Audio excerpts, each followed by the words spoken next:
खेती करने वाले किसान भाइयों और बहनों को हमारा नमस्कार। मौसम में आते बदलाव के कारण आजकल किसान दो पैरों पर खड़े रहते हैं। पता नहीं कब खेती को बचाने के लिए खेत की तरफ जाना पड़े। बच्चे भी पढ़ाई करने बाहर जाने लगे हैं और खेत के साथ साथ परिवार भी छोटे हो रहे हैं। ऐसे में खेत में अकेले काम करना और अधिक खर्चा उठाना बहुत मुश्किल है। हमें कुछ ऐसे उपाय की जरूरत है जो बदलते जलवायु और पर्यावरण के अनुकूल हो और जिससे खेती में लगने वाली मेहनत और लागत भी कम हो। नेपाल के बीच बनिया गांव से अभय प्रसाद यादव जी हमें ऐसे ही एक उपाय के बारे में बताने जा रहे हैं। आइए देखते हैं। मेरा नाम अभय प्रसाद यादव है। हम यहाँ बीजबनिया गांव के हैं और ये जगन्नाथपुर गांव पालिका है, वार्ड नंबर 3 है। विशेष कर हम लोग यहीं धान और गेहूं ये सार मतलब कि लगाते हैं, उसकी डायरेक्ट सीडिंग करते हैं। DSR के लिए हम लोग एक जीरो टिलेज मशीन होता है, उसी को रखते हैं। उसी से मतलब कि गेहूं का भी बुआई हम लोग कर लेते हैं और धान का भी मतलब कि उसी से कर लेते हैं दोनों। DSR में भी ड्राई DSR और वेट DSR, एक ड्रम सीडर से हम लोग लगाते हैं, वो वेट DSR टेक्नोलॉजी हो गया, और एक हम लोग जीरो टिलेज मशीन से लगाते हैं बिना खन जोत किए हुए, और उसको ड्राई DSR कहते हैं। तो ये धान के लिए हो गया ड्राई DSR वेट DSR दो टेक्नोलॉजी। इसी तरह गेहूं में भी जीरो टिलेज हुई टेक्नोलॉजी, ये अभी पॉपुलर है और बहुत ही प्रूवन है ना, और ये अडेप्टेड भी हो रहा है अभी, है ना। और ये विभिन्न परिवेश में किस कंडीशन किस सॉइल टाइप में होता है उस हिसाब से हम लोग टेक्नोलॉजी रिकमेंड करते हैं किसान को।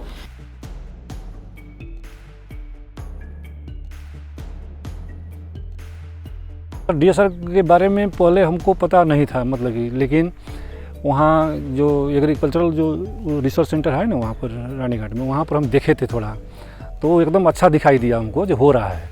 तो यहाँ पर जो हम लोग खेती करते थे उस वक्त लेबर उपलब्धता थी, लेकिन थोड़ा थोड़ा समस्या हो रहा था उसमें, और रोपाई का जो होता है वो डिले हो जा रहा था बहुत, मतलब कि सब लोग को रोपाई हो जाता था तब हमारा होता था, तो वो भी एक समस्या थी।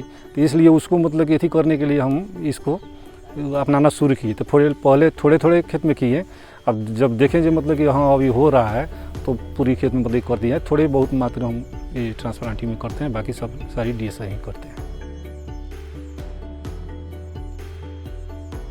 तब ज़मीन में चल जाएगा, छोटा भी प्लॉट होगा उसमें भी चलता है। जहाँ पर ट्रैक्टर मतलब कि चल जाता है वहाँ पर वो भी चल जाएगा, कोई दिक्कत नहीं। पानी का बहुत ज़्यादा बचत होता है इसमें, और समय से हम लोग कर भी लेते हैं, समय से पहले पक भी जाता है, और इसमें खर्च जो होता है बहुत ही कम होता है सर इसमें। और थोड़ा जो थी हार्वेस्टिंग करने का समय होता है ये समय से पहले हो जाता है DSR का।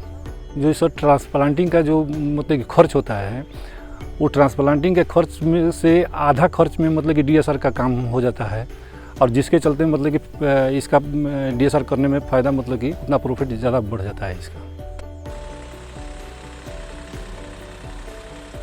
हम लोग जल्दी लगाएंगे और जल्दी काटेंगे, है ना। तो जैसे अगर आप जीरो टिलेज यूज करते हैं तो आप 15 डेज अर्ली हार्वेस्ट कर सकते हैं। 10 to 15 days we can early harvest कर सकते हैं। तो ये सब बेनिफिट है इसका।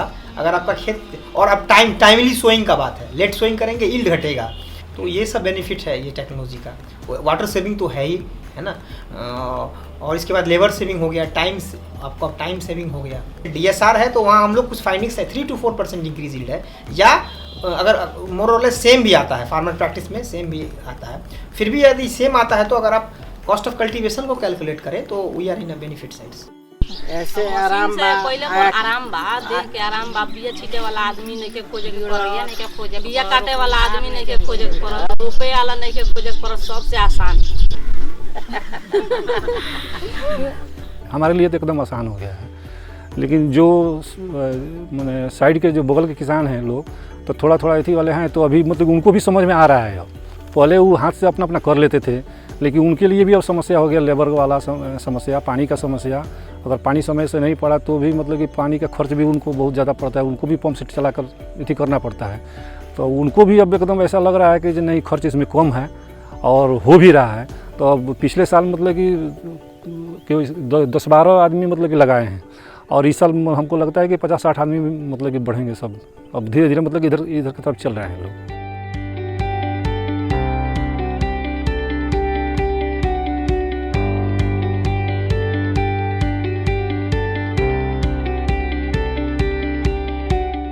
DSR में मतलब कि थोड़ा जो लगाने का समय होता है उसको मतलब कि ध्यान देना पड़ता है, क्योंकि जब बरसात आएगा तो फिर वो DSR करने में मुश्किल हो जाता है अगर लगातार पानी पड़ना शुरू हो गया तो इसलिए हम लोग विशेष कर उसको मई 20-25 तारीख के आसपास में मतलब कि लगाते हैं। जो मानसून आने वाला होता है 10-15 रोज़ उससे पहले में मतलब कि इसको लगा लेते हैं तो अच्छा रहता है। जर्मिनेशन पूरा समय से हो जाता है और बरसात शुरू होने पर भी कोई दिक्कत नहीं होता है।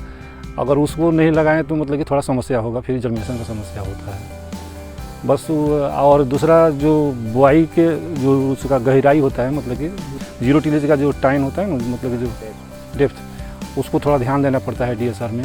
ज़्यादा गहरा बोने पर मतलब कि थोड़ा इफेक्टिव होता है तो उसका 2-3 सेंटीमीटर मतलब गहराई तक उसको बोना होता है तो उससे बोने पर एकदम पूरा आ जाता है। और थोड़ा खेत जो होता है वो थोड़ा लेवलिंग होना चाहिए, और अनलेवल होगा तो मतलब कि थोड़ा वो समस्या कर देता है, जर्मिनेशन पूरा बराबर नहीं हो पाता है।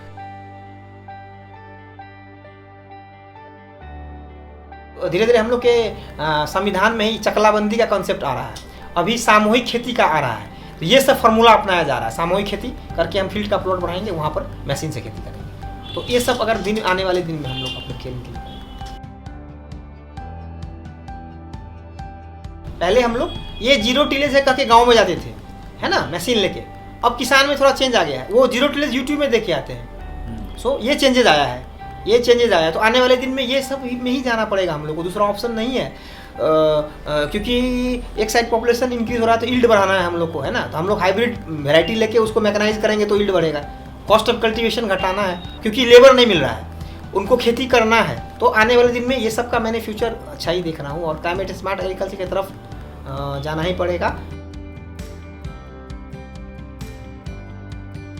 कोई अपना कर लेते थे हाथ से अपने खुद, तो उनके लिए वही आसान था।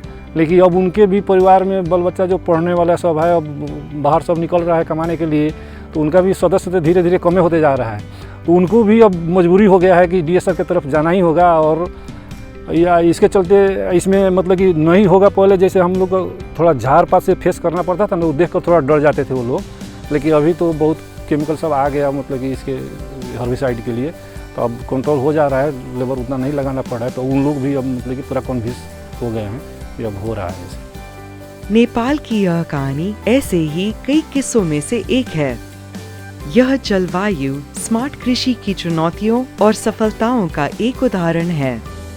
यदि हम आने वाले वर्षों में इन हस्तक्षेपों को बढ़ाते हैं तो यह कई छोटे किसानों के लिए भोजन, पोषण और आय सुरक्षा सुनिश्चित करने की दिशा में भी योगदान देगा। अगर आप भी DSR तकनीक को अपनाना चाहते हैं तो अपनी नजदीकी कृषि संस्थान से जुड़ें।